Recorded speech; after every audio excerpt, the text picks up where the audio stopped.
तो चलिए, हमारा अगला वर्ड है डिस्पिकेबल। डिस्पिकेबल ये एक एडजेक्टिव है और इसका मतलब होता है कोई ऐसी चीज, कोई काम या कोई इंसान जो बेहद बुरा हो। इतना बुरा और घटिया कि उससे सिर्फ नफरत की जा सके। समझिए, ये नॉर्मल बैड से कहीं ज्यादा स्ट्रांग वर्ड है। जब आप किसी चीज को डिस्पिकेबल कहते हैं तो इसका मतलब है कि वो चीज नफरत के काबिल है, एकदम घिनौनी है। चलिए, इसको एक एग्जाम्पल से समझते हैं। मैं सेंटेंस इंग्लिश में पढ़ती हूँ। The villains despicable plan was to steal all the toys from the children's hospital.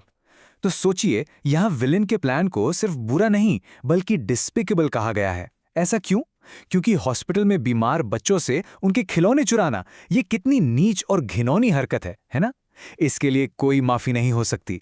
इसीलिए ये सिर्फ बैड नहीं, ये डिस्पिकेबल है। अब एक और एग्जाम्पल देखते हैं कि ये किसी काम यानी एक्ट के लिए कैसे यूज होता है। The newspapers condemned the despicable act of vandalism on the historic monument. यहाँ वैंडलिज्म यानी तोड़फोड़ की बात हो रही है। अब किसी हिस्टोरिकल मॉन्यूमेंट को नुकसान पहुंचाना एक ऐसी हरकत है जिसे पूरी सोसाइटी गलत मानती है। इसलिए इस काम को डिस्पिकेबल कहकर उसकी सख्त निंदा की जाती है। और हाँ, ये वर्ड सिर्फ बड़े बड़े पब्लिक एक्शंस के लिए नहीं, पर्सनल बिहेवियर के लिए भी यूज होता है। जैसे कि इस सेंटेंस में देखिए, it was despicable of him to spread such cruel rumours about his best friend. मतलब अपने ही सबसे अच्छे दोस्त के बारे में झूठी अफवाहें फैलाना, ये तो विश्वासघात है। ये एक बहुत ही घिनौनी हरकत है जो दिखाती है कि डिस्पिकेबल बिहेवियर पर्सनल रिलेशनशिप्स में भी हो सकता है।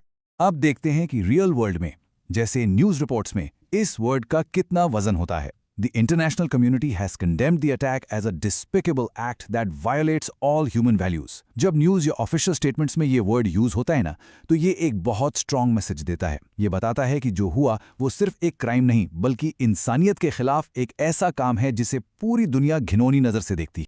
अच्छा, इस वर्ड को और बेहतर समझने के लिए आइए इसके सिनोनिम्स और एंटोनिम्स देखते हैं। सिनोनिम्स होते हैं सिमिलर मीनिंग वाले वर्ड्स और एंटोनिम्स होते हैं ऑपोजिट मीनिंग वाले वर्ड्स। तो इसके सिनोनिम्स हैं वाइल, कंटेम्प्टेबल, लोथसम और हेनस। ये सारे वर्ड्स घिनौना या बहुत बुरा ही बताते हैं। और इसके एंटोनिम्स यानी इसके ऑपोजिट वर्ड्स ऐसी चीजें हैं जिनकी हम तारीफ करते हैं, जैसे एडमिरेबल, प्रेजवर्दी, नोबल और कमेंडेबल। बस आज के लिए इतना ही। मिलते हैं नेक्स्ट वीडियो में। Happy learning.